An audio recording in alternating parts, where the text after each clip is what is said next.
Hello friends, as you know that we are doing last year questions of IIT JEE, IIT mains and advance right. So अभी फिलहाल IIT mains के question कर रहे हैं और ये आपका 2021 के क्वेश्चन है। जैसा कि आपके पास ऊपर ये हेडिंग में लिखा हुआ है कि 2021 क्वेश्चन है और मैंने इस पूरे पीडीएफ में यहाँ पे 2023 लिख दिया है, तो प्लीज़ आप इसको 2023 ना पढ़ें, दिस इज 2021 है ना। तो अब ये 2021 नहीं है, 2023 है, क्योंकि मैंने पहले ही 2023 की वीडियो बना चुका हूँ, तो आप उसको देख सकते हैं। सो बिना टाइम वेस्ट किए हुए let us start with the first question. The first question, the function is given by f x is this, given by f x equal to 5 raise to x upon 5 raise to x plus 5, then the sum of the series. अब इसका सम of the series निकालना है। तो आप जब देखिए, एक चीज होती है कि अगर आपके पास function f x a raise to x upon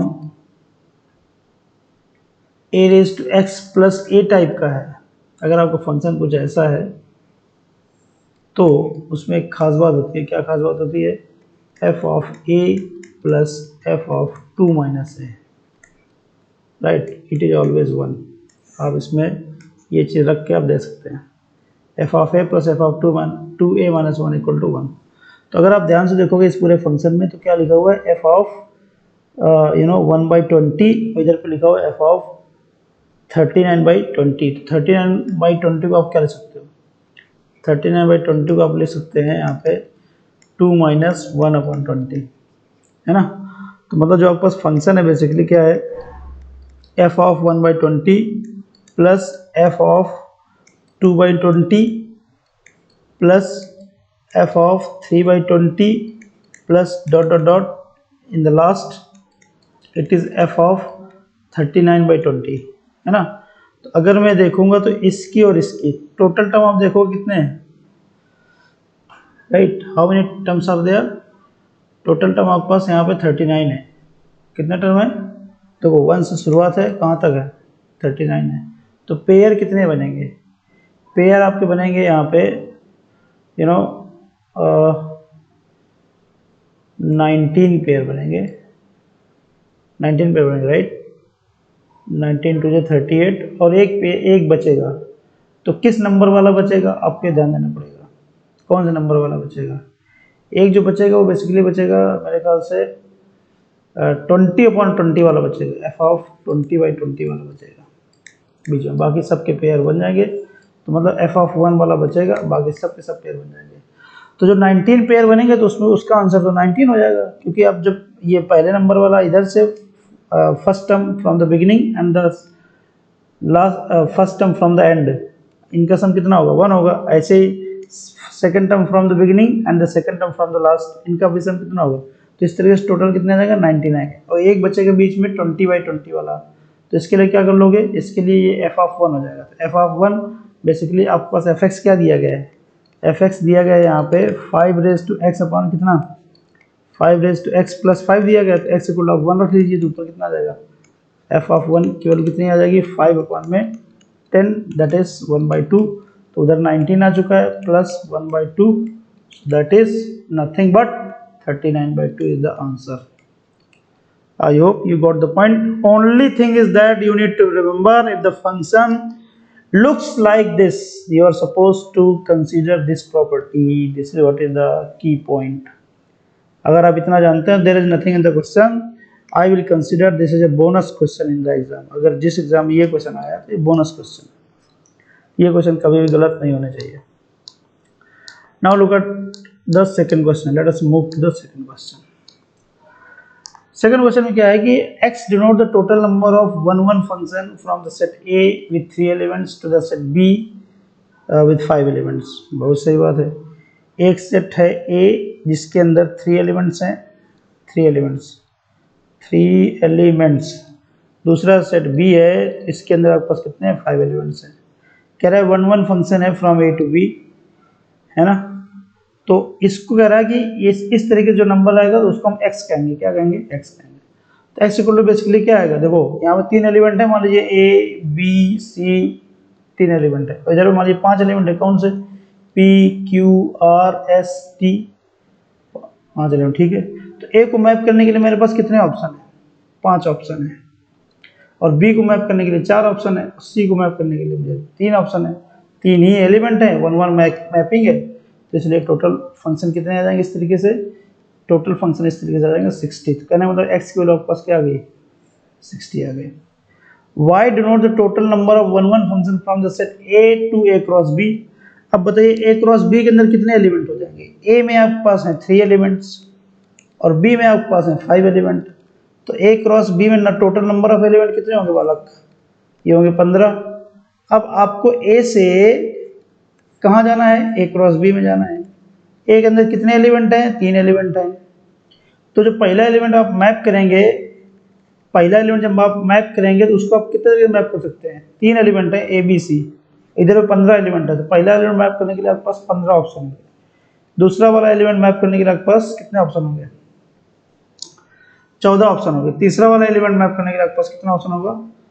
13 option होगा। अब कह रहा है कि एक्स और वाई में रिलेशन बताना है। तो अगर आप इस पूरे को ध्यान से देखिए तो एक काम करो, इसको सिस्टम से लिख लो।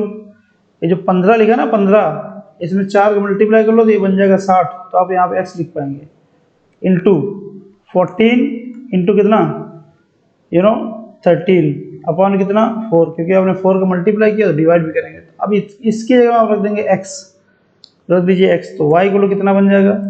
ये बन जाएगा x। और ये जो 4 है ना 4, इसको डिवाइड करोगे तो ऊपर आ जाएगा 7 इंटू 13 अपॉन कितना आ जाएगा 2, तो 91 हो जाएगा। इधर क्या आ जाएगा 2y इक्वल टू कितना 91x। ऐसा कोई मैच कर रहा है क्या? अगर मैच कर रहा है तो सही है। 2y इक्वल टू 91x, तो this is B is the right answer.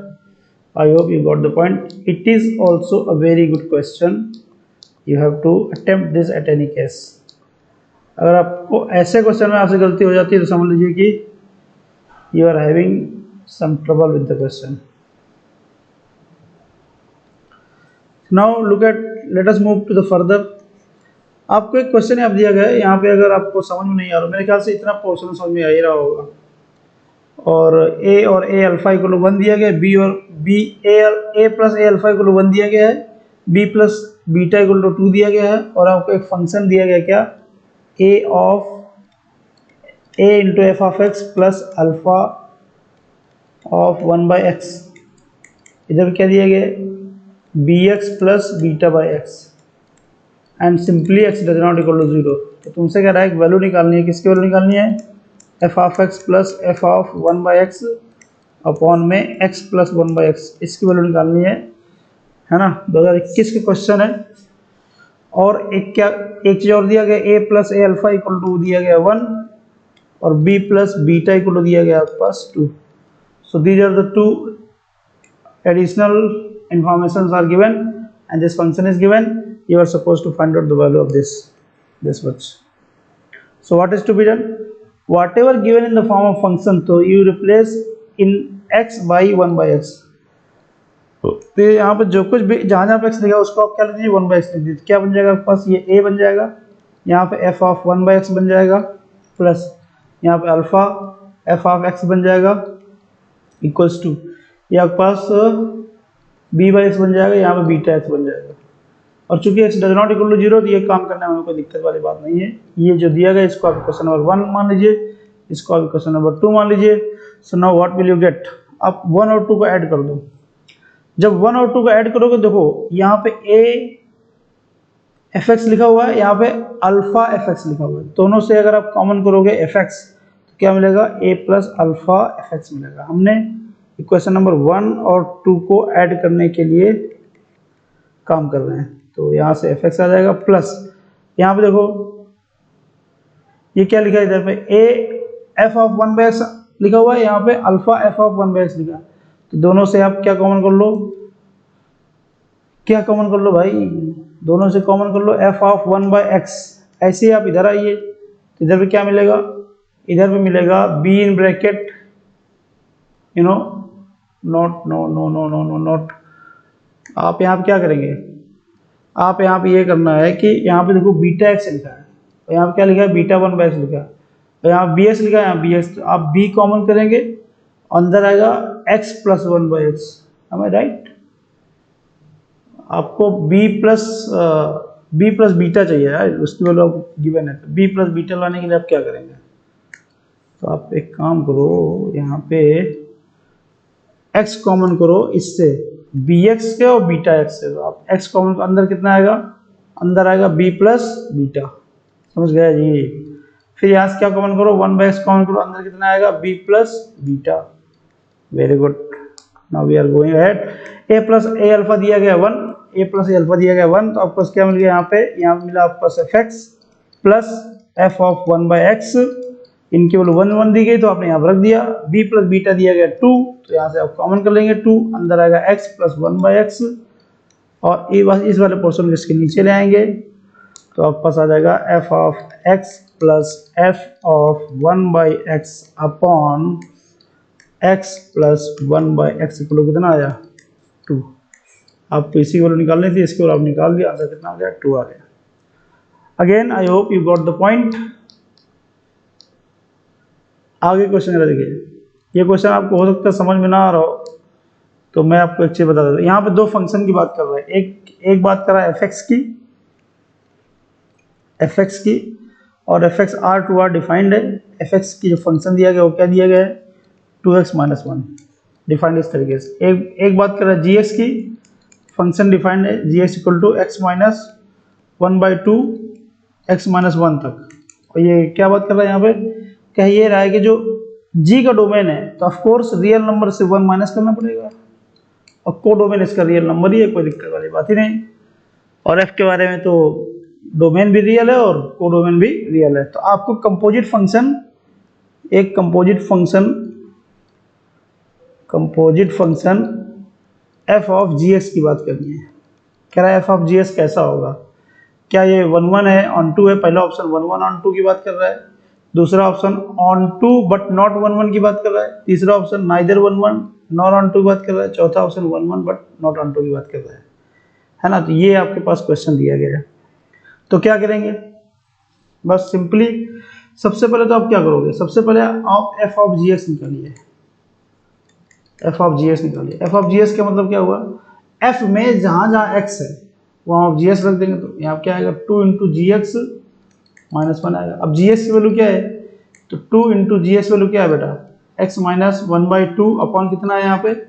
x minus 1, और ये कितना आ जाएगा? माइनस 1 आ जाएगा। अब आप इसको सॉल्व करिए, तो जैसे देखिए यहाँ पे 2 अंदर जाएगा तो क्या आएगा? यहाँ पे 2x माइनस 1 आएगा, नीचे आपके पास x माइनस 1 चल रहा है, माइनस 1, इसको आप सॉल्व करेंगे कितना आ गया? यहाँ पे 2x minus 1 minus x plus 1 mind double upon कितना आएगा? यहाँ पे x माइनस 1 आएगा। जस्ट एलसीएम लेके सॉल्व कर रहे हैं और कुछ नहीं कर रहे हैं। यहाँ पे माइनस 1 प्लस 1 निपट जाएगा, 2x माइनस x कितना आ जाएगा? x आ जाएगा। तो f ऑफ gx जो आपके पास आया कितना आया? x अपॉन में x माइनस 1 आया। अब एक चीज़ जरा देखिए आप, यहाँ पे ये जो फंक्शन है x अपॉन में x माइनस 1, अगर आपके पास लीनियर अपॉन में लीनियर बन रहा है, अगर आपके पास क्या बन रहा है? लीनियर अपॉन में लीनियर, है ना? तो ये फंक्शन हमेशा 1 1 होता है, हमेशा क्या होता है? 1 1 होता है। तो कहने का मतलब ये फंक्शन क्या हो गया? 1 1 हो गया। अब बात रह गई ऑन टू की, है ना? क्या ये ऑन टू है क्या? ऑन टू के लिए जरा देखिए आप एक चीज़ जरा समझिए। ऑन टू के लिए देखना ये है कि जो आपके पास f ऑफ gx निकाला है आपने, ये निकाला है, इसको आप y मान लीजिए। अब y मानोगे? y मान लिया, y को क्या कर दिया आपने? x माइनस 1 कर दिया। यहाँ से आप x की वैल्यू निकालो y के टर्म्स में, क्या आएगा? यहाँ पे x y आ जाएगा, माइनस कितना आ जाएगा? y आ जाएगा। इधर कितना आ जाएगा? x। मैंने कहा x को निकालना y के टर्म्स में, तो इस वाले x को इधर ले जाइए, इस y को उधर ले जाइए, x कॉमन करें तो y माइनस 1 इक्वल कितना आ जाएगा? y आ जाएगा। तो आपके पास कितना आ जाएगा? x इक्वल कितना आया? x इक्वल आया y माइनस 1। ठीक है। अब जरा जो f ऑफ gx दिया गया है इसका डोमेन समझते हैं। इसका जो f ऑफ gx का कोडोमेन समझते हैं। इसका कोडोमेन तो रियल नंबर है भाई। आपसे देखो एक चीज जरा समझो पहले, ये g फंक्शन है, g चल रहा है आपके पास, रियल नंबर माइनस 1 से, रियल नंबर से 1 माइनस कर दिया गया, टू रियल नंबर जा रहा है। और f जो जा रहा है वो कहाँ से कहाँ तक जा रहा है? वो रियल नंबर से रियल नंबर जा रहा है। f जो है वो रियल नंबर से कहाँ जा रहा है? रियल नंबर जा रहा है। आपने क्या किया है? एफ ऑफ जी एक्स, ये रियल नंबर से रियल नंबर है। आपने क्या किया, एफ का कंपोजिशन निकाला जी एक्स का, तो जी एक्स के लिए तो डोमेन ये इसका काम कर रहा था, डोमेन तो ये होगा, लेकिन एफ ऑफ जी एक्स जो होगा, जो को डोमेन तो इसका होगा ना, रियल नंबर का, क्योंकि आप निकाल रहे हैं एफ ऑफ जी एक्स। तो जी एक्स का जो आपका रेंज है, मतलब को डोमेन है, वो किसका काम करेगा, वो काम करेगा डोमेन किसका, एफ का, क्योंकि जी एक्स की जो भी वैल्यू आएगी वो एफ में फिर से अप्लाई की जाएगी, है ना, फिर जो एफ की वैल्यू आएगी वो अल्टीमेटली आंसर होगा। तो जीएस का जो भी आपके पास को डोमेन होगा, तो that will be the domain for this F, right. तो जीएस का को डोमेन तो आपके पास रियल नंबर है, तो रियल नंबर से अगर आप y की जब 1 रखोगे तो फंक्शन का डिफाइंड है आपके पास, है ना, तो फंक्शन आपका डिफाइंड नहीं है, तो इसलिए y इक्वल टू 1 पे this function is not defined. कौन सा फंक्शन, एफ ऑफ जीएक्स, क्योंकि ये आप एफ ऑफ जीएक्स की बात कर रहे हैं, तो इसलिए फंक्शन क्या हुआ, ऑन टू नहीं हुआ। तो फंक्शन 1 1 तो है बट ऑन टू नहीं है, तो according to this option 4 is correct. I hope you got the point. Next, अब एक क्वेश्चन यहाँ दिया गया है, f x plus g x, f x and g x are two polynomial such that polynomial this p x equals to this is divisible by x square. तो कहने का मतलब यहाँ पे एक पी एक्स पॉलिनोमियल डिफाइन किया गया है, वो कैसे डिफाइन किया गया है, f of x cube plus x g x x cube. ये जो पॉलिनोमियल है, कह रहा है कि इसको अगर डिवाइड किया जाए किससे, एक्स स्क्वायर प्लस 1 से, मतलब आप क्या कह रहे हैं कि इस पॉलिनोमियल को, कौन सी पॉलिनोमियल का, f of x cube plus g of, sorry यहाँ पे एक्स है, x into g of x cube, इसको आप डिवाइड कर रहे हैं किससे, एक पॉलिनोमियल है दूसरा x square plus x plus 1, तो इस ये पूरा डिवाइड होता है। तो कहने का मतलब इसमें भी कोई पॉलिनोमियल अगर मान लीजिए आपके पास क्यू एक्स आया, तो इसका मतलब क्या हुआ, f of x cube plus x into g x cube equal to कितना आया क्यू ऑफ एक्स इंटू कितना आएगा, इंटू आएगा आपके पास x square plus x plus 1। I hope you are getting so far. तो अभी जरा देखिए यहाँ पे एक चीज जरा समझिए, आप क्यूब रूट ऑफ यूनिटी के बारे में जानते होंगे, एक्स क्यूब माइनस 1, अगर इसको आप फैक्टर करेंगे तो एक ब्रैकेट में आता है एक्स माइनस 1 और दूसरे में आता है x square plus x plus 1, right. तो इसके लिए एक्स की वैल्यू तो 1 होती है जो इसका रूट होता है, और इसके लिए होता है ओमेगा और ओमेगा स्क्वायर, समझ रहे हैं। देखिए आप जब ये वीडियो देख रहे हैं तो मैं मान के चल रहा हूँ कि आपको बेसिक चीज़ें पता है, मतलब जैसे आप मैं यहाँ पे क्यूब रूट ऑफ यूनिटी का यूज़ हो रहा है, तो ये मैं मान के चल रहा हूँ आपको ये चीज़ें पता है, ठीक है। तो मेरे कहने का मतलब ये हुआ कि ये जो आपके पास लिखा हुआ है, ये जो इधर वाला पार्ट लिखा है, अगर मैं इसके रूट की बात करूँगा तो वो क्या होगा, ओमेगा और ओमेगा स्क्वायर। ये क्यूब रूट ऑफ यूनिटी है, ये इधर मैंने आपको समझाया हुआ है। सो कहने का मतलब क्या हुआ, इस पूरे फंक्शन में, यहाँ पे इस पूरे फंक्शन में आपको एक बार एक्स इक्वल टू ओमेगा रखना चाहते हो तो क्या आ जाएगा, एफ ऑफ ओमेगा क्यूब आएगा, प्लस एक्स की जब आप ओमेगा रखना है तो omega of g of omega cube होगा, इधर पे क्या होगा, क्यू ऑफ ओमेगा होगा, ऑफ कोर्स चाहना आप एक्स ओमेगा रखना, तो यहाँ कितना आएगा, omega square plus omega plus 1। और आपको भी ये बात पता होनी चाहिए कि ओमेगा क्यूब हमेशा 1 होता है, और omega square plus omega plus 1 equal to क्या होता है, 0 होता है।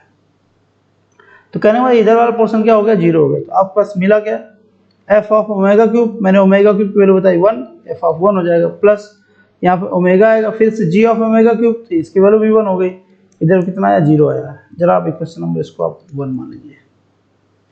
I hope you are getting. फिर से आप क्या करेंगे, अब मैं दूसरी वैल्यू रखूंगा इसी इक्वेशन में, एक्स इक्वल टू आप ओमेगा स्क्वायर रखिए, क्योंकि दूसरा cube root of unity omega square है, तो क्या बन जाएगा, एफ ऑफ ओमेगा 6 बन जाएगा, ओमेगा रेज़ टू 6, प्लस यहाँ क्या बन जाएगा, omega square into g of omega raise to 6, इधर क्या बन जाएगा, इधर बन जाएगा क्यू ओमेगा स्क्वायर इंटू क्या बनेगा यहाँ पे, omega raise to 4 plus omega square plus 1। जरा समझना यहाँ पे, ये जो ओमेगा रेज़ टू 4 है बेसिकली, इसको हम क्या ले सकते हैं, ओमेगा क्यूब इंटू ओमेगा ले सकते हैं। ओमेगा क्यूब की 1 होती है, मैंने आपको बताया है। तो यहाँ पे क्या बनेगा, ये फिर से आपके पास ओमेगा f1 बन जाएगा, इधर LHS वाला तो यहाँ पर ओमेगा स्क्वायर होगा, यहाँ पे जी ऑफ 1 होगा। क्यों जी ऑफ 1? क्योंकि ओमेगा क्यूब अगर 1 है तो ओमेगा की पावर में कोई भी मल्टीपल ऑफ 3 जैसे 6 है 9 है सबकी वैल्यू 1 होती है, इसलिए यहाँ पर हमने 1 लिख दिया। और इधर वाला पोर्शन फिर से क्या बन जाएगा, 0 बन जाएगा। क्यों? क्योंकि ओमेगा रेज़ टू 4 का सिर्फ ओमेगा ले सकते हैं, तो omega square plus omega equal to 1, omega plus 1 equal to 0, फिर से आपके पास बन जाएगी। ये आपके पास इक्वेशन नंबर हो गया 2। आप समझ रहे हैं? और ऊपर जो आपके पास एक क्वेश्चन बनी थी, ऊपर आपके पास पीएस कैसे डिफाइन था, देखो यहाँ पे ध्यान से। पीएस आपके पास इस तरीके डिफाइन था। इस पूरे क्वेश्चन में आप एक्स इक्वल रख दीजिए 1, तो एक्स इक्वल टू 1 रखें तो क्या मिलेगा आपके पास, यहाँ पे f1 मिलेगा, प्लस यहाँ पे क्या मिलेगा, g1 मिलेगा, इधर पे क्या मिलेगा, p1 मिलेगा, p ऑफ 1 मिलेगा। आपको p ऑफ 1 की वैल्यू निकालनी है। इन तीनों ही इक्वेशन को आप क्या कर दीजिए, ऐड कर दीजिए। ऐड करेंगे क्या आएगा इधर पे, इधर समझना, ऐड करेंगे तो यहाँ पे f1 plus f1 plus 3f1 हो जाएगा, 3f1। इधर पे ऐड करेंगे तो सब में g1 कॉमन हो जाएगा। g1 कॉमन होने के बाद अंदर क्या आएगा, अंदर आएगा 1 प्लस ओमेगा स्क्वायर। इधर पे क्या आएगा, इधर 0 प्लस p1, तो यहाँ p1 ये आएगा, तो ये वाला पोर्शन फिर से 0 हो जाएगा, है ना। तो मतलब p1 इक्वल टू क्या निकल के आ गया, p1 इक्वल टू निकल के आ गया 3f1। अगर किसी तरीके से आपके पास f1 की वैल्यू अगर हो जाए तो काम हो जाएगा आपका। एक काम करते हैं, कुछ जुगाड़ लगाते हैं जहाँ से f1 की वैल्यू पता चल जाए। ये आप देख रहे हैं कौन सा, इक्वेशन नंबर 1 और 2 देख पा रहे हैं। इक्वेशन नंबर 1 और 2 में क्या करो, आप इसको माइनस कर लो, 1 में 2 को माइनस कर लो तो क्या बनेगा आपके पास, आपके पास बनेगा f1 माइनस f1, वो तो 0 हो जाएगा। प्लस यहाँ क्या आएगा, omega minus omega square into g1 equal to कितना आ जाएगा, 0 आ जाएगा। तो क्या बात पता चली यहाँ से, बात ये पता चली कि ओमेगा माइनस ओमेगा स्क्वायर ये तो 0 हो नहीं सकता, तो इसका g1 को 0 होना पड़ेगा। इसलिए आपके पास g1 की वैल्यू क्या आ गई, g1 की वैल्यू आपके पास किसी तरीके से आ गई 0। अब जब g1 की वैल्यू 0 आ गई तो अब ये वाली वैल्यू आप इक्वेशन नंबर 1 में रखिए। तो f ऑफ 1 प्लस यहाँ क्या था, ओमेगा इंटू g1 की वैल्यू आपने निकाली है 0, तो f ऑफ 1 भी क्या निकल गया, 0 निकल गया। जैसे ही आपके पास f ऑफ 1 0 निकल के आएगा तो p ऑफ 1 भी क्या हो जाएगा, ये भी 0 हो जाएगा। So this is what is the case in this case, right. Again I hope you got the point. So p1 की वैल्यू आपको निकालनी थी इस क्वेश्चन में, आपको p1 पता करना था, तो p1 आपने निकाला, इसकी वैल्यू कितनी आ गई, इसकी वैल्यू निकल के आ गई 0, राइट। सॉल्यूशन आपके सामने है। अगर नहीं समझ में आया तो बार बार देखो, 1000 बार देखो, सबको दिखाओ, तुम भी देखो, मजा आएगा। आगे जरा देखिए, ये क्वेश्चन है, कह रहा define a relation R over class of n cross n real numbers matrices. अब जरा देखिए, हालांकि मैं देखो आईआईटी के क्वेश्चंस की एक खास बात होती है कि 2-3 चैप्टर के कॉन्सेप्ट पकड़ के एक क्वेश्चन बना देता है। जैसे इसमें मैट्रिक्स का पकड़ के एक क्वेश्चन बना, और मैट्रिक्स का बहुत अच्छा खासा पोर्शन पकड़ के एक क्वेश्चन बनाया है रिलेशन फंक्शन के साथ। तब ये क्वेश्चन कह दो कि आपने रिलेशन फंक्शन में क्यों काउंट कर लिया, ये तो मैट्रिक्स का क्वेश्चन है, क्योंकि मैट्रिक्स के बारे में बात कर रहा है, तो इसको मैट्रिक्स में भी ले सकते हो, रिलेशन फंक्शन में भी ले सकते हो, है ना। तो इसमें कोई there is no strict silver line कि आपको इसको मैट्रिक्स में लेना है या फिर रिलेशन में लेना है, रिलेशन फंक्शन। ये आपके अपने पॉइंट ऑफ व्यू पे डिपेंड करता है कि आप इसको किस चैप्टर में कंसीडर करना चाहते हैं। मैंने इसको रिलेशन फंक्शन में किया है, आपको अगर मैट्रिक्स में करना है तो मैट्रिक्स में कर लीजिए, जब मैट्रिक्स पढ़ेंगे तो उसमें आप देख लीजिएगा ये वाला क्वेश्चन। तो जरा देखते हैं, ये डिफाइंड है ए आर बी, मतलब ए एक मैट्रिक्स है, बी एक मैट्रिक्स है। कह रहा है कि ये दोनों रिलेशन में होंगे इफ, कंडीशन क्या है, there exist non singular matrix P. अब नॉन सिंगुलर मैट्रिक्स का मतलब क्या होता है, नॉन सिंगुलर मैट्रिक्स पी को नॉन सिंगुलर तब कहा जाएगा, कोई मैट्रिक्स पी है उसको नॉन सिंगुलर तब कहेंगे जब उसका डिटरमिनेंट जो हो, पी का डिटरमिनेंट जो है वो 0 नहीं है, तो हम इसको क्या कहेंगे, नॉन सिंगुलर मैट्रिक्स कहेंगे। और क्या कह रहा है, कंडीशन क्या होनी चाहिए, P A P inverse equal to B. अब मैं आपको सच्चाई बता दूं कि अगर कोई मैट्रिक्स नॉन सिंगुलर है तो there is always matrix P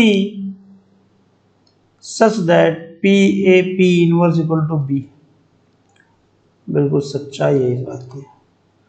तो कह रहा है उनको रिलेशन में कहा जाएगा, ये वाली कंडीशन सेटिस्फाई करते हैं। कह रहा है द फॉलोइंग इज ट्रू, तो लेट अस सी तो पहले हम देखेंगे रिफ्लेक्सिव, पहले हम देखेंगे रिफ्लेक्सिव। रिफ्लेक्सिव के लिए क्या होता है, जहां पे बी है वहां पे ए भी रख दो, तो क्या ऐसा कोई पी एग्जिस्ट करेगा जिसमें से ये वाली कंडीशन सेटिस्फाई हो, बताना बस ये है। अभी अगर आपने मैट्रिक्स नहीं पढ़ा है, मैंने कहा ना, ये आप अगर वीडियो देख रहे हैं तो मैं ये मान के चलता हूँ कि आपने बेसिक्स कर रखा है। रिफ्लेक्सिव का मतलब यही होता है कि जैसे ए कॉमा बी है तो ए कॉमा ए भी उसके अंदर होना चाहिए। तो क्या कोई ऐसा मैट्रिक्स पी एग्जिस्ट करता है कि P A P inverse equal to A ही आ जाए? यस, करता है।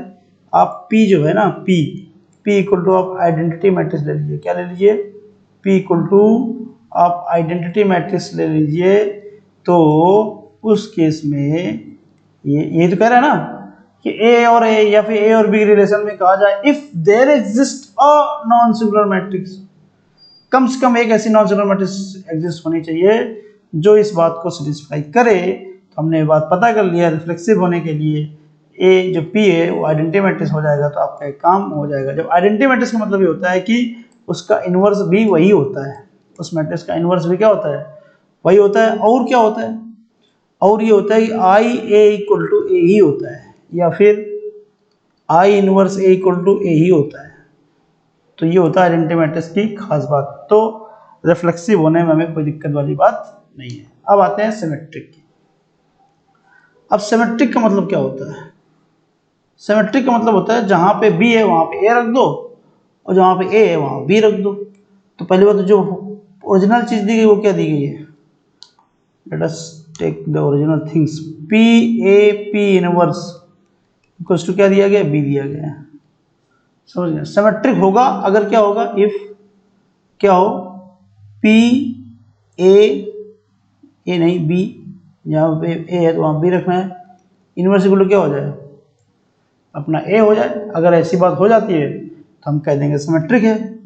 तो जो आपके पास है, जरा ध्यान दो इधर पे, हम क्या करेंगे? इस पूरे में पी इनवर्स का मल्टीप्लाई करेंगे पोस्ट मल्टीप्लीकेशन। पोस्ट मल्टीप्लीकेशन का मतलब ये होता है कि जो लिखा है इसके आप राइट हैंड साइड में लिखेंगे, सॉरी राइट है कि लेफ्ट है, मतलब इस तरफ लिखेंगे लेफ्ट साइड में। यहाँ पे ए पी इनवर्स, तो जो आप इधर करेंगे तो वही आप इधर करेंगे, तो पी इनवर्स बी हो जाएगा। समझ गए? तो ये जो पी इनवर्स और पी ये मिलकर आइडेंटिटी मैट्रिक्स बन जाएगा। तो यहाँ क्या बचेगा? सिर्फ ए पी इनवर्स बचेगा। इधर क्या बचेगा? पी इनवर्स बी बचेगा। समझ गए? अब जो आपका इसका वो कौन सा है? राइट हैंड साइड में पी का मल्टीप्लाई कर लेंगे तो ये आपके पास पी, इसको कहते हैं पोस्ट मल्टीप्लिकेशन। पहले वाले को प्री मल्टीप्लिकेशन कहते हैं। मैंने पोस्ट बोल दिया था क्या मेरे ख्याल से? ये प्री मल्टीप्लिकेशन होता है, प्री मल्टीप्लिकेशन। पोस्ट मल्टीप्लिकेशन हम करने जा रहे हैं। पोस्ट मल्टीप्लिकेशन मतलब पीछे से करना होता है। पी इनवर्स पी और यहाँ पे ए, वही काम इधर भी कर दो, पी इनवर्स बी यहाँ पे पी। अभी क्या बन गया तुम्हारे पास? ये भी identity matrix. A equal to क्या बन गया? ए इक्वल टू क्या बन गया? पी इनवर्स बी और पी। ये तो हमारा कैलकुलेशन कहता है, ये हमारे कैलकुलेशन जो निकल के आया, जो हमारे पास दिया गया था ये चीज। लेकिन होना तो ये चाहिए ना, होना क्या चाहिए? पी बी पी इनवर्स होना चाहिए इक्वल टू ए। लेकिन हमारे पास क्या है? पी इनवर्स बी पी है, उल्टा चल रहा है। ये कब पॉसिबल है? ये कब पॉसिबल है भैया? P B P inverse equals to P inverse B P कब पॉसिबल है? जब पी इक्वल टू क्या हो? आइडेंटिटी मैट्रिक्स हो। कंपेयर करने से क्या निकल के आता है? P equal to P inverse निकल के आ रहा है, P inverse equal to P निकल के आ रहा है। तो मतलब क्या कब पॉसिबल है? ये तभी पॉसिबल है जब पी इक्वल टू क्या हो? आइडेंटिटी मैट्रिक्स हो। तो हमने सिमेट्रिक मैट्रिक्स के लिए क्या पता कर लिया? एक आइडेंटिटी मैट्रिक्स पता कर लिया, तो इसका मतलब सिमेट्रिक भी हो गया। अब आते हैं ट्रांजिटिव के लिए। ट्रांजिटिव के लिए क्या होता है? तीन मैट्रिक्स होंगे, ए बी और सी। ठीक है? पहली मैट्रिक्स क्या? P A P inverse equals to B होगा। दूसरा क्या? पी ए नहीं होगा, बी होगा। पी इनवर्स इक्वल टू क्या होगा? सी होगा। हमें देखना क्या है? हमें देखना है कि पी इनवर्स इक्वल्स टू क्या सी है? देखना तो हमें ये है। समझ रहे जी? क्या ये चीज होता है क्या? अगर ऐसा है तो हमारा काम हो जाएगा, नहीं है तो दिक्कत है। ये चीज़ जो दोबारा लिखी है यहाँ पे इसको जरा साइज लिखो।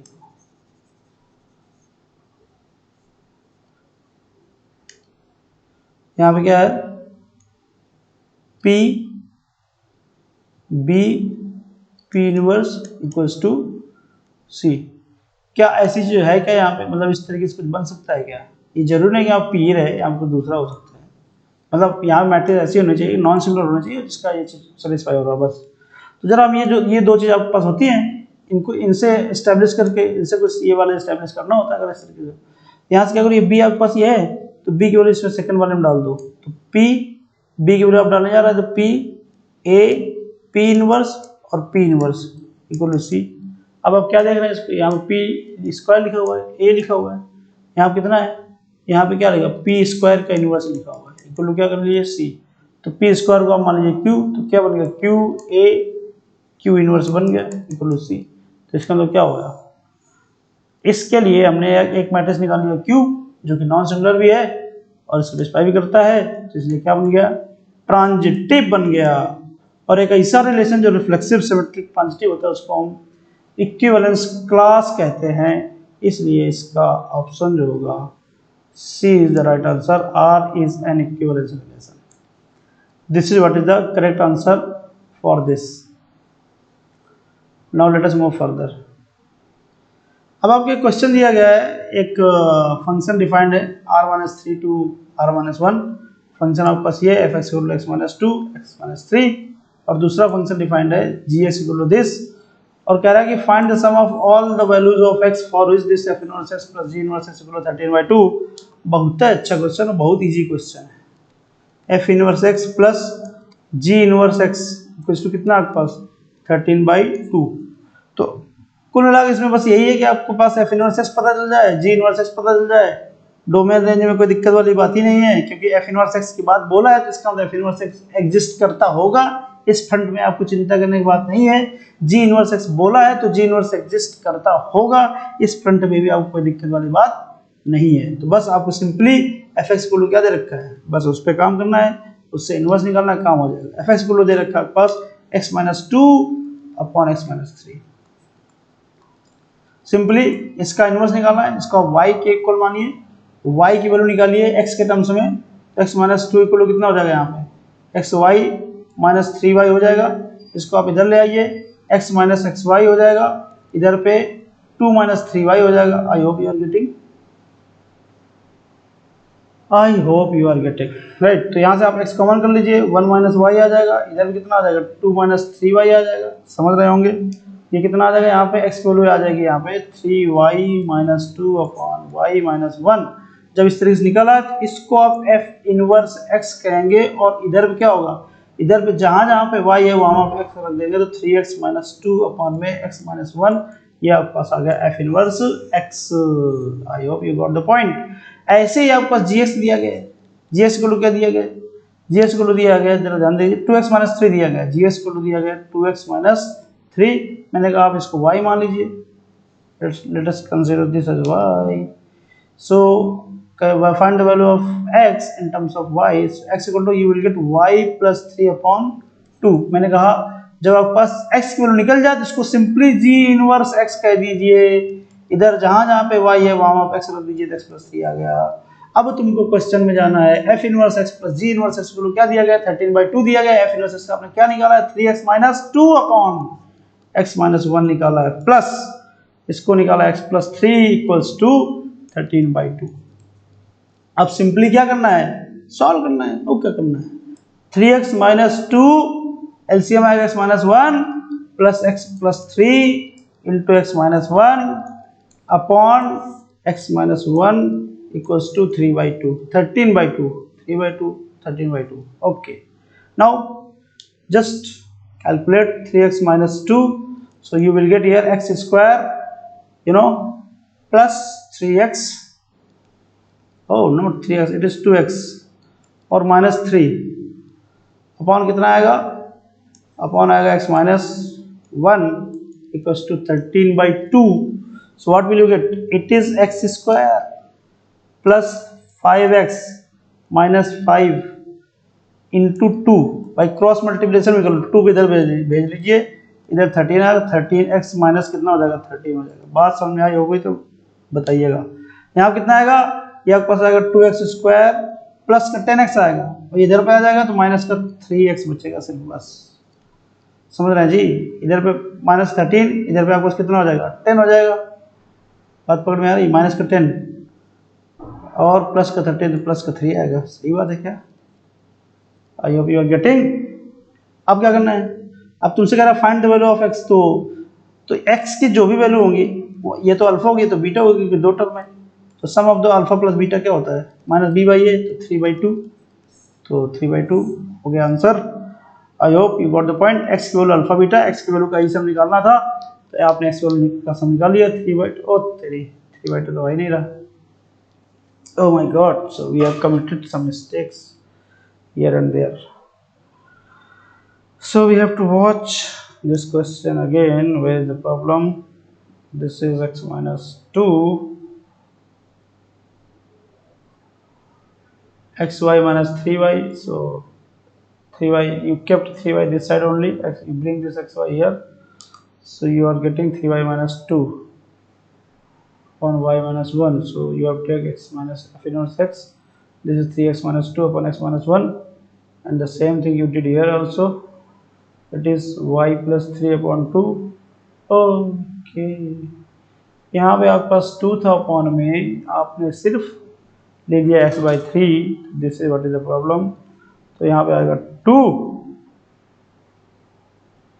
यहाँ पे आएगा 6x minus 4, समझ रहे हैं जी, 6x minus 4, तो कितना हो जाएगा। चलो यहाँ से दोबारा करते हैं भाई। एक गलती में cost you very severely, one mistake में cost you very severely, so please be careful while you are solving this question because these are very easy questions, और इजी क्वेश्चन जब गलत होते हैं ना बड़ी समस्या होती है। यहाँ कितना आएगा आपके पास 6x नहीं 6x ना लिखो, x² प्लस 8x है ना, ये हो जाएगा x² plus 8x plus 8x, समझ रहे हैं जी, और माइनस का 7, इधर आपके पास 2 का मल्टीप्लाई होगा। हाँ, यहाँ पे एलसीएम भी 2 आएगा, माइंड वाला, तो इधर वाला 2 जो है ना, अब 2 हो जाएगा कैंसिल, बात रहेगी ये, दिस 2 विल गेट कैंसल्ड, समझ आया। इधर पे हो जाएगा 13x माइनस 13, तो इधर आ जाएगा तो x² माइनस का 5x, और ये हो जाएगा प्लस का, तो आ जाएगा प्लस का 6 = 0। अब क्या करना है, अब अल्फा प्लस बीटा निकालो, कितना आ जाएगा -b/a, तो 5 आ जाएगा, तो 5 अब आ रहा है आंसर, तो 5 इज द करेक्ट आंसर, तो 3rd इज द आंसर। तो एक मिस्टेक में cost you very severely, so you have to very careful while you are solving these type of questions. I suggest you again and again, देखो यहाँ function दिया fx equal to this, gx equal to this, तो ये बात पता हो गई कि जो fx दिया गया है, fx की रेंज क्या होनी चाहिए बताइए, fx की रेंज होनी चाहिए, मतलब x की डोमेन क्या होनी चाहिए, x की डोमेन होनी चाहिए x > 0, x की वैल्यू होनी चाहिए क्या 0 to क्या इनफाइनाइट, 0 to इनफाइनाइट, fx की डोमेन ही होनी चाहिए। gx की डोमेन क्या होनी चाहिए 1 - x मस्ट बी > 0, तो क्या होना चाहिए यहाँ पे -x is > -1, x is > -1, oh sorry +1 है ना, x जो होना चाहिए क्या होना चाहिए <= +1, तो क्या आएगा माइनस इनफाइनाइट से लेके क्या आएगा यहाँ पे माइनस इनफाइनाइट से लेके 1 तक आएगा, समझ में आया क्या? I hope you are getting. अब अगर ये fx की डोमेन है, ये gx की डोमेन है, समझ में आ रहा है? जरा यहाँ पर नंबर लाइन लिखते हैं। fx की डोमेन कहता है 0 से शुरू करना है और कहाँ तक जाना है, इनफाइनाइट तक जाना है, और gx की डोमेन कहता है माइनस इनफाइनाइट से शुरू करना है और कहाँ तक आना है, 1 तक आना है। समझ रहे हैं जी, समझ रहे हैं? तो कहने का मतलब fx प्लस gx की डोमेन क्या आ जाएगी, fx प्लस gx की डोमेन आएगी, fx प्लस gx की डोमेन आएगी इन दोनों का इंटरसेक्शन। किन दोनों का इंटरसेक्शन? इन दोनों का इंटरसेक्शन। इन दोनों का इंटरसेक्शन क्या है 0 to 1, तो क्लोज्ड इंटरवल 0 to 1, इन दोनों इंटरसेक्शन ये हो गया। लेकिन fx बाई gx की डोमेन वो देखना है कि जहाँ पे नीचे वाला 0 ना हो रहा हो।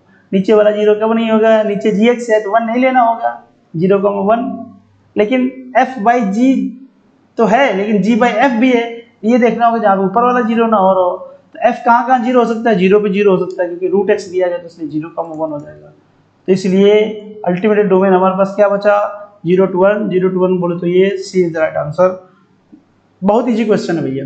अगर आपके पास फंक्शन एफ एक्स की डोमेन d1 है और gx की डोमेन d2 है, तो बस ये होता है कि एफ एक्स प्लस माइनस जी एक्स की डोमेन जो होती है वो d1 इंटरसेक्शन d2 होती है। बस इतना दिमाग में रखना है, मैंने यही कॉन्सेप्ट लगाया है। f बाई जी की भी डोमेन यही होती है, g बाई एफ की डोमेन भी यही होती है, f x into g x की डोमेन भी यही होती है। बस ध्यान ये रखना होता है इन दोनों के केस में d1 इंटरसेक्शन d2 तो होता ही है, लेकिन इनसे वो वाली चीज़ें माइनस करनी होती है जहाँ पे नीचे वाली वैल्यू जीरो हो रही होती है। जैसे जी एक्स कहाँ पे जीरो हो रही है, जैसे हमने 1 पे जीरो देखा तो 1 को हमने हटा दिया, और एफ एक्स में एक्स जीरो हो रहा है जीरो पर, तो इसलिए एफ एक्स जीरो हो रहा है जीरो पे, इसलिए हमने इसका जीरो भी हटा दिया। तो इसलिए इंटरवल में तो जीरो का 1 दोनों आ रहे थे, लेकिन हमें दोनों हटाने पड़े, जीरो और 1 बेटर, हमें सिर्फ जीरो और 1 के बीच की वैल्यू लेनी है।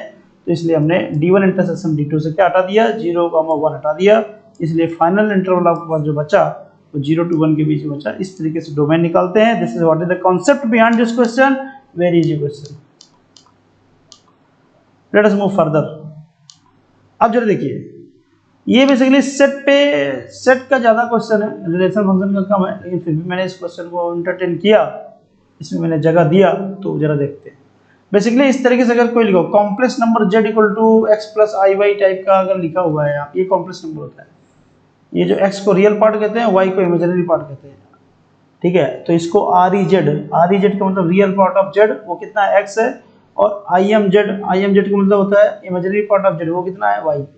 ये आप देखते हैं। और जो x एक्सिस को हमने रियल एक्सिस बोलते हैं और y एक्सिस को बोलते हैं इमेजिनरी एक्सिस। बस तो अगर mod of z minus A type का कुछ लिखा हुआ less than or equal to R, ये किसको रिप्रेजेंट करता है, ये सर्कल को रिप्रेजेंट करता है। किसको रिप्रेजेंट करता है, सर्कल को रिप्रेजेंट करता है, जिसकी रेडियस आर होती है, सेंटर ए होता है। ये जो ए है ना, ए जैसा दिख रहा है ऐसा होता नहीं है, C plus I D type का होगा, मतलब सी कॉमा डी टाइप का सेंटर मिलेगा, सी प्लस आई डी मतलब ये ऐसा।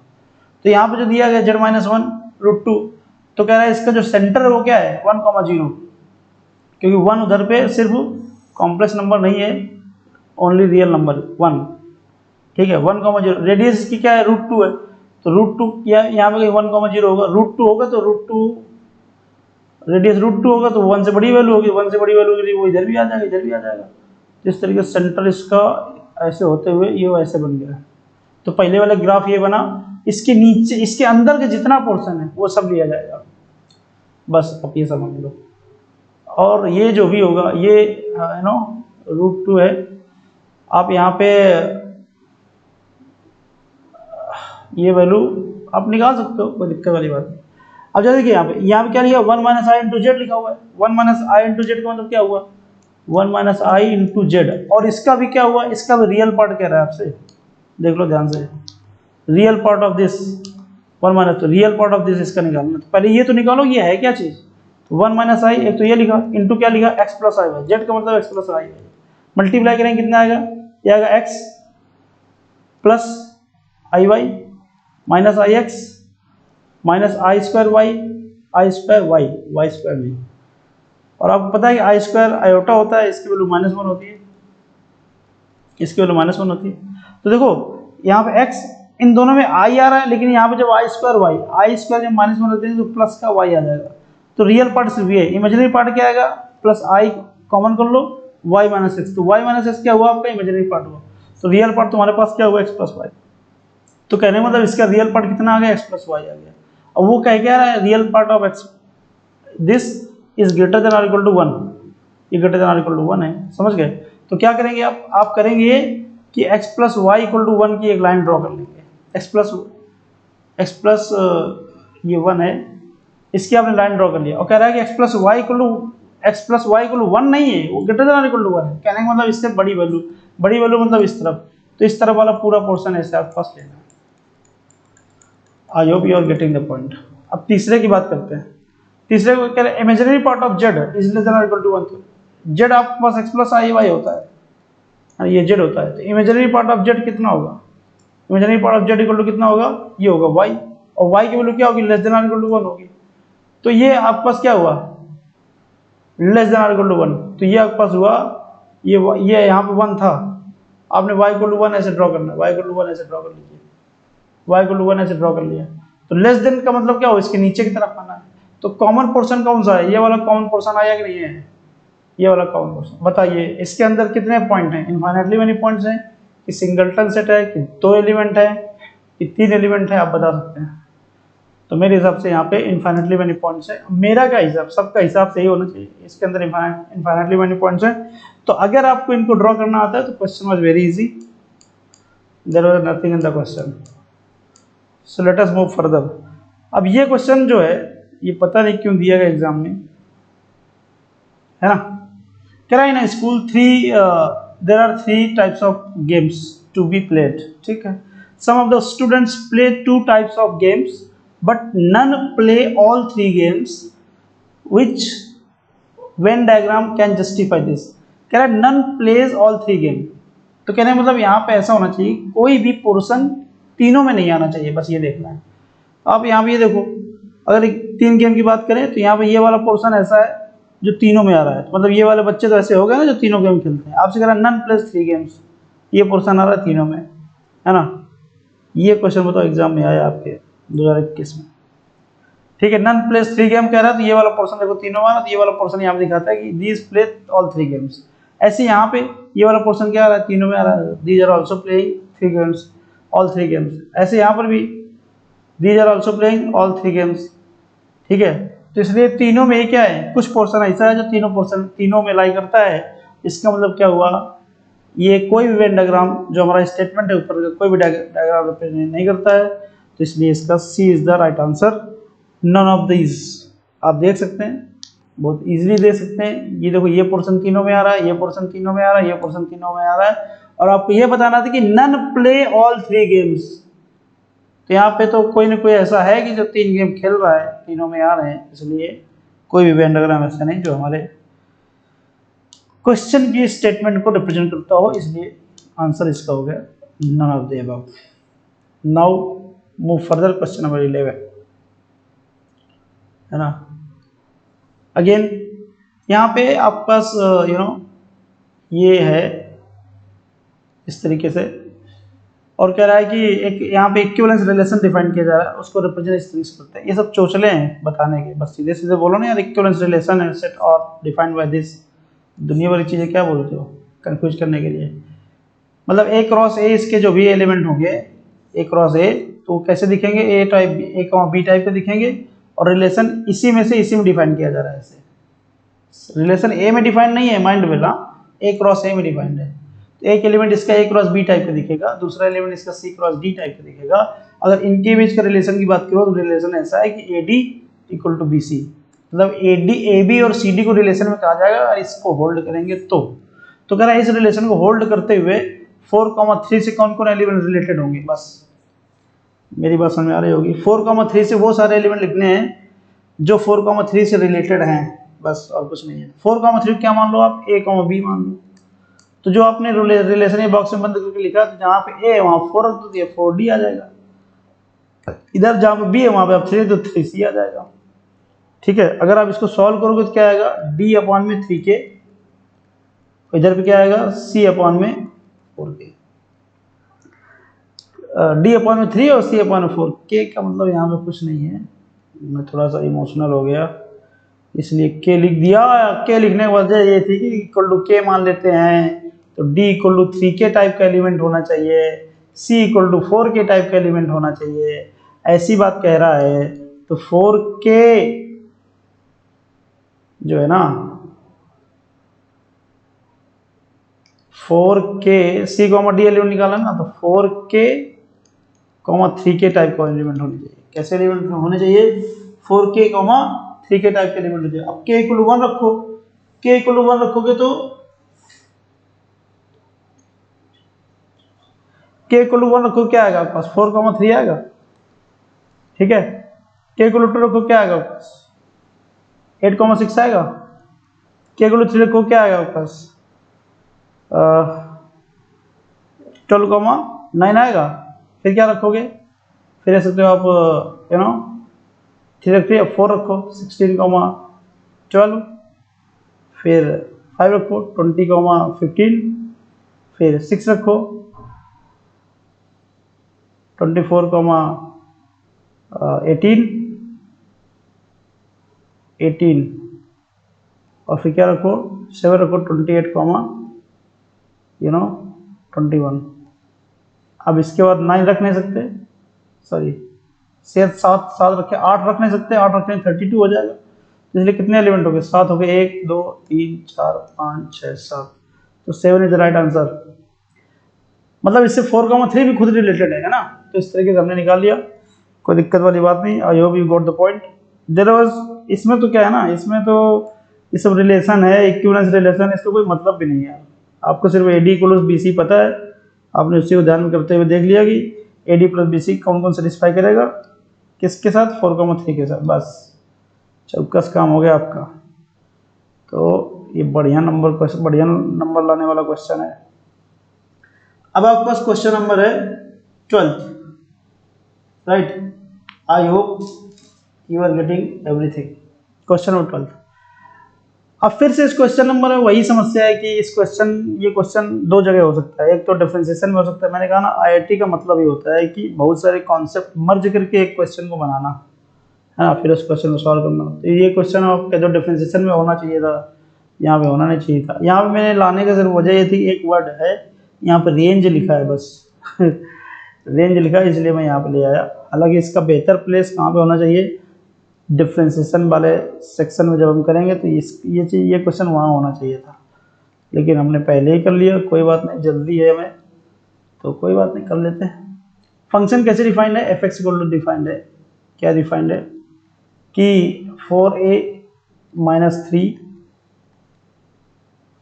In bracket x plus log 5 base में e, और यहाँ पे क्या दिया 2a - 7। जरा cot x/2 जो लिखा है इसको लिखेंगे हम cos x/2 upon sin x/2। cot x/2 क्या लिखेंगे यहाँ पे, cos x/2 upon sin x/2 into ये क्या लिखा हुआ है sin स्क्वायर x/2।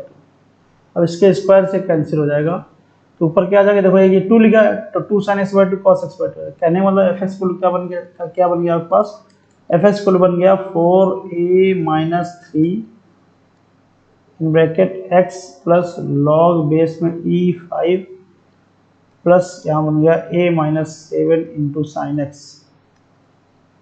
देखो ये कह रहा है क्रिटिकल पॉइंट बताना है। क्रिटिकल पॉइंट वो पॉइंट होते हैं जहाँ पे f' जो होता है वो 0 होता है। f' का मतलब होता है डेरिवेटिव ऑफ fx।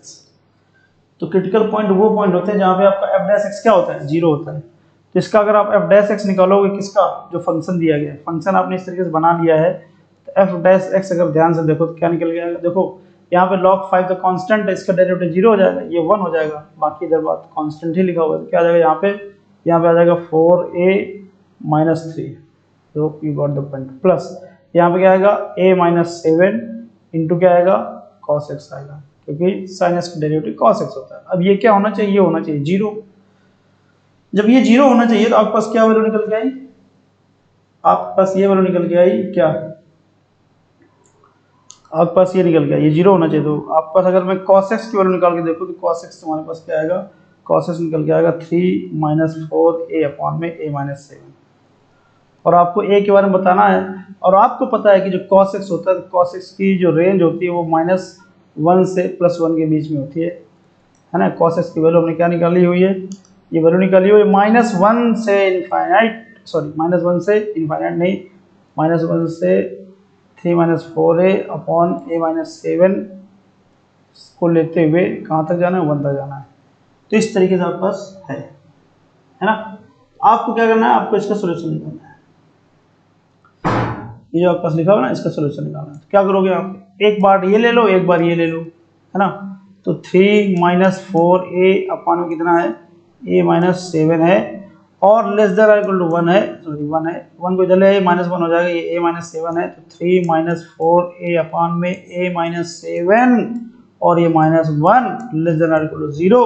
तो 3 - 4a माइनस ए प्लस 7 अपॉन कितना आ जाएगा, ए माइनस 7 आ जाएगा, this is less than equal to 0 आ जाएगा। तो आपके पास कितना आएगा भैया, आपके पास आएगा 10 माइनस 5a अपॉन में a minus 7 is less than equal to 0। क्या आएगा ये आएगा 5 सॉरी a माइनस 5 से डिवाइड कर लो तो a माइनस 2 अपॉन कितना आएगा, a माइनस 7 आएगा। और ये हो जाएगा ग्रेटर देन इक्वल टू 0, क्योंकि आपने माइनस से डिवाइड किया तो इनइक्वालिटी चेंज हो जाती है, ये बात दिमाग में रखिएगा आप। माइनस 5 से डिवाइड किया तो इनइक्वालिटी चेंज हो गई। अब यहाँ पे 2 और 7 के बारे में बात करें, ये 2 है ये 7 है, 2 के आप इस तरफ आएंगे तो आपके पास नेगेटिव वैल्यू आएगी। नहीं नहीं नहीं नहीं नहीं नहीं 2 के आप इस तरफ आएंगे तो क्या पॉजिटिव वैल्यू आएगी, is it okay, yes it is. 2 के आप इस तरफ आएंगे तो पॉजिटिव वैल्यू आएगी, क्योंकि यहाँ पे माइनस आ जाएगा और यहाँ पर भी माइनस ही आ जाएगा, तो ये पॉजिटिव वैल्यू आ जाएगा। तो हमें ये वाला रीजन लेना है माइनस इनफाइनाइट से 2, और जब 7 के आप इस तरफ जाएंगे तो नेगेटिव फिर से पॉजिटिव वैल्यू आ जाएगी, तो इधर पे पॉजिटिव इधर पे नेगेटिव। तो आपको ये पॉजिटिव वाला पोर्शन देखना है, तो इसलिए यहाँ पे ए की जो रेंज आ गई क्या आ गई, माइनस इनफाइनाइट से लेके कहाँ तक, 2 तक, और क्या यूनियन 7 से लेके कहाँ तक, 7 आपको नहीं लेना है, 7 ले लेंगे तो नीचे 0 हो जाएगा, यू कैन नॉट टेक 7, तो 7 से लेके कहाँ तक, इनफाइनाइट तक। So this is what you have got, एक चीज एक तरफ से। दूसरा तरफ जो है, दूसरा तरफ पास क्या है, ये -1 इज लेस देन, तो आप इधर से ले लीजिए, क्या आएगा 3 minus 4a upon a minus 7 is greater than equal to -1, इसको इधर ले आइए तो 3 माइनस 4a अपॉन कितना a माइनस 7 प्लस हो जाएगा 1 ग्रेटर देन इक्वल टू 0, यहाँ कितना आएगा 3 minus 4a plus a minus 7 upon कितना आएगा a minus 7 is greater than equal to 0। तो क्या आएगा आपके पास, क्या आएगा जी, क्या आएगा जी, क्या आएगा जी, देखिए ना माइनस का 4a था, ठीक है, तो ये आपस कितना बन जाएगा, ये बन जाएगा माइनस का 3a और माइनस का 4, समझ रहे हैं जी, ये a माइनस 7 माइनस से मल्टीप्लाई कर लो पूरे में, तो क्या बन जाएगा 3a प्लस का 4 अपॉन में a minus 7 is less than equal to 0 बन जाएगा, समझ रहे हैं जी। तो आप देखोगे आप में आप दो नंबर मिलेंगे, एक मिलेगा माइनस का 4/3 और दूसरा मिलेगा 7, लेस देन 0 देखना है, लेस देन 0 देखोगे तो इधर पे पॉजिटिव, इधर पे पॉजिटिव, इधर पे पॉजिटिव, इधर पे नेगेटिव। तो कहने का मतलब क्या हुआ, मतलब साफ है, क्या साफ है कि ए की जो वैल्यू है वो बिलोंग करे कहाँ से कहाँ तक, -4/3 से लेके कहाँ तक 7 तक, इसके बाद ये वैल्यू बिलोंग नहीं करेगी। और पहले वाले में क्या रीजन आया, तो देखो पहले वाले में देख लो, पहले वाले माइनस इनफाइनाइट से लेके 2 तक, समझ रहे भी, और फिर 7 से लेके इनफाइनाइट तक। दूसरे वाले में क्या आया, -4/3 से लेके कहाँ तक 7 तक, कहाँ तक 7 तक। लेकिन पहले वाले में ये वाला पोर्शन तो नहीं है ना, हमारे पास कॉमन क्या बन रहा है, सिर्फ ये बन रहा है, तो आंसर क्या आना चाहिए, -4/3 से लेके कहाँ तक 2 तक। हमें कॉमन रीजन निकालना होता है, कॉमन रीजन आपने निकाल दिया, इस तरीके से आपके पास आंसर क्या आ गया, -4/3, 2। तो अब देख लो क्या कोई आंसर सही हो रहा है, -4/3, 2, yes this is the right answer of this question. I hope you got the point. अगर नहीं समझ में आया तो दोबारा फिर से देखें वीडियो को। आगे देखिए, बहुत अच्छा क्वेश्चन है, इस क्वेश्चन में जरा देखिए, क्वेश्चन को देख के मजा आ गया। कह find the number of elements in the set this belongs to this is equal to. कहने का मतलब ये है कि आपको वो सारे एक्स निकालना है जिसमें से ये कंडीशन ये वाले सॉल्यूशन को सेटिस्फाई करता हो। कैसे, क्या लिखा है, मॉड ऑफ एक्स -3 एक ब्रैकेट में लिखा हुआ है, यहाँ पे क्या लिखा हुआ है, mod of x +4, mod of x +4 है ना, इक्वल टू 6। तो कह रहा है कि वो सारे एक्स बताने कितने एक्स ऐसे होंगे जो इसको सेटिस्फाई करेंगे। आपके सामने क्वेश्चन दिया गया है, आप जानते हो, इसको एक काम करो, ये मॉड ऑफ एक्स -3 एक साथ रखो, उधर भी कर दीजिए 6 अपॉन में मॉड ऑफ एक्स +4, ठीक है।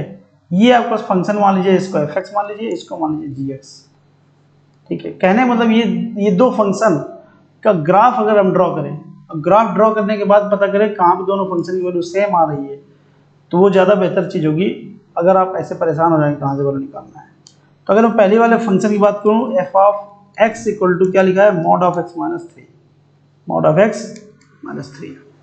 हम क्या करेंगे यहाँ पे, हमें सिर्फ फंक्शन, पहले हम ग्राफ ड्रॉ करेंगे y equal to X minus 3, हमें इसकी ग्राफ ड्रॉ करनी है पहले तो let us draw this graph, draw this graph y equal X minus 3, कहने मतलब अगर आप x वैल्यू 0 रखो तो y वैल्यू माइनस 3 आएगी, और x वैल्यू आप y की वैल्यू 0 रखो तो x वैल्यू 3 आएगी। तो कहने मतलब ये पॉइंट, ये लाइन कुछ ऐसे जाएगी, इस तरीके से जाएगी, इस तरीके से ये लाइन जाएगी।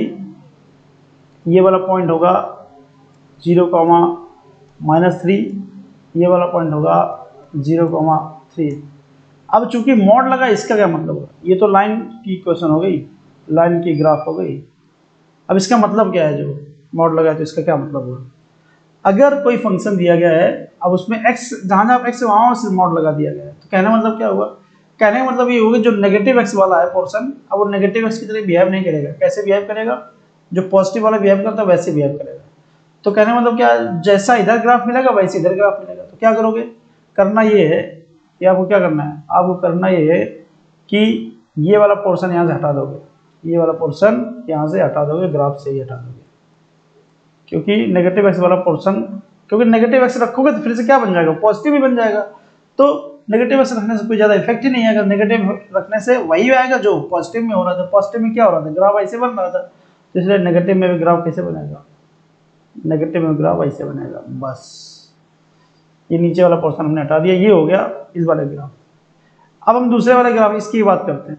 हम पहले क्या करेंगे, हम ग्राफ ड्रॉ करेंगे इसकी, ध्यान से समझते चलना। हम ग्राफ ड्रॉ करेंगे 6/x+4 की, और इससे पहले भी ग्राफ ड्रॉ करेंगे हम 6/x की। अगर इसकी ग्राफ हम ड्रॉ करें 6/x की, तो ग्राफ कैसे बनेंगे, पॉजिटिव मैसेज आएगा और यहाँ पे ऐसे जाएगा, ऐसे होना चाहिए था। लेकिन अगर मैं x+4 कर दिया तो ये y वाला पोर्शन है ना, y शिफ्ट हो जाएगी अपनी, कहाँ पे शिफ्ट हो जाएगी, ये इधर पे शिफ्ट हो जाएगी, -4 पे आ जाएगी। y कहाँ शिफ्ट हो जाएगी, -4 पे आ जाएगी। तो कहने मतलब ये जो चीज़ें होंगी तो कहाँ पे होंगी। अब अगर मैं x+4 की ग्राफ ड्रॉ करने की बात करूँ तो ये आपके पास क्या हो गया, ये आपके पास x = -4 लाइन है, तो इधर पे ग्राफ ऐसे बनेगा, ये वाला ऐसे ग्राफ बनेगा और ये वाला ग्राफ ऐसे बनेगा। I hope you are getting, ठीक है। ये x+4 की ग्राफ की बात हो गई। अब फिर अगर मैं इनमें मॉड लगा दूं, किसमें, पूरे फंक्शन में, तो पूरे फंक्शन में मॉड लगा देते हैं तो जो नेगेटिव y वाला पोर्शन होता है वो खत्म हो जाता है, वो ऊपर आ जाता है। ऊपर आ जाएगा मतलब क्या हो जाएगा, ऊपर आ जाए तो वो इस तरीके से बन जाएगा। और ये वाली लाइन कैसी है, ये वाली लाइन x=4 टाइप की है, ठीक है। तो ये वाला ग्राफ ऐसे बनेगा। ग्राफ अगर मैं इसको साफ साफ बना देता हूँ, ये y एक्सिस है, ये आपके पास x=-4 है, इसका जो ग्राफ बनेगा वो ऐसे बनेगा, ऐसे, और ये ग्राफ ऐसे बनेगा, राइट। ये है किसका ग्राफ, ये ग्राफ है y = 6/(x+4) का ग्राफ है, ठीक। मॉड ऑफ, जब पूरे फंक्शन में मॉड लग जाता है तो जो नेगेटिव वाला होता है, नेगेटिव वाला एक्स एक्सिस के का मिरर इमेज बन जाता है ऊपर, एक्स एक्सिस को मिरर मारते हुए उसको ऊपर बना देते हैं, तो ये वाला ग्राफ बनेगा। तो हम आते हैं ओरिजिनल क्वेश्चन में। हमारे पास एक ग्राफ हम बना के तैयार कर चुके हैं। यहाँ पे कहीं x = क्या होगा, यहाँ पे कहीं ये x=3 है, आप 4 की बात करना है आपको, तो x=4 ऐसे आपने किया, ये आपके पास x=-4 है, x=-4 तो एक ग्राफ आपका ऐसे बनेगा, ऐसे जाएगा, और एक ग्राफ आपका ऐसे बनेगा।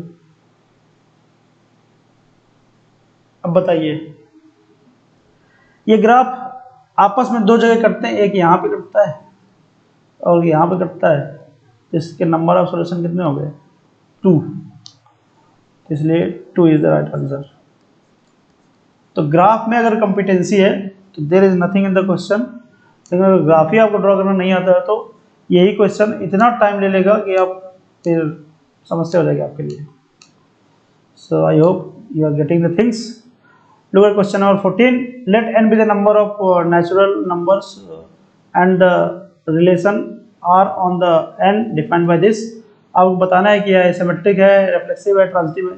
तो रिफ्लेक्सिव के लिए जहाँ पे y है वहाँ पे x रख दो, अगर सेटिस्फाई करेगा तो रिफ्लेक्सिव है। करके देखते हैं, x³ को x³ रखना है, माइनस जहाँ पे x है वहाँ y रख दो, तो माइनस का 3x² y x भी हो जाएगा, तो x³ हो जाएगा, माइनस का x³ हो जाएगा, x × x³ x² हो जाएगा, और प्लस यहाँ कितना आ जाएगा 3x क्यूब भी आ जाएगा, तो प्लस का 3x क्यूब इससे कट जाएगा, इससे कट जाएगा, बिल्कुल जीरो, तो बिल्कुल रिफ्लेक्सिव है, कोई दिक्कत वाली बात नहीं, तो रिफ्लेक्सिव तो होगा।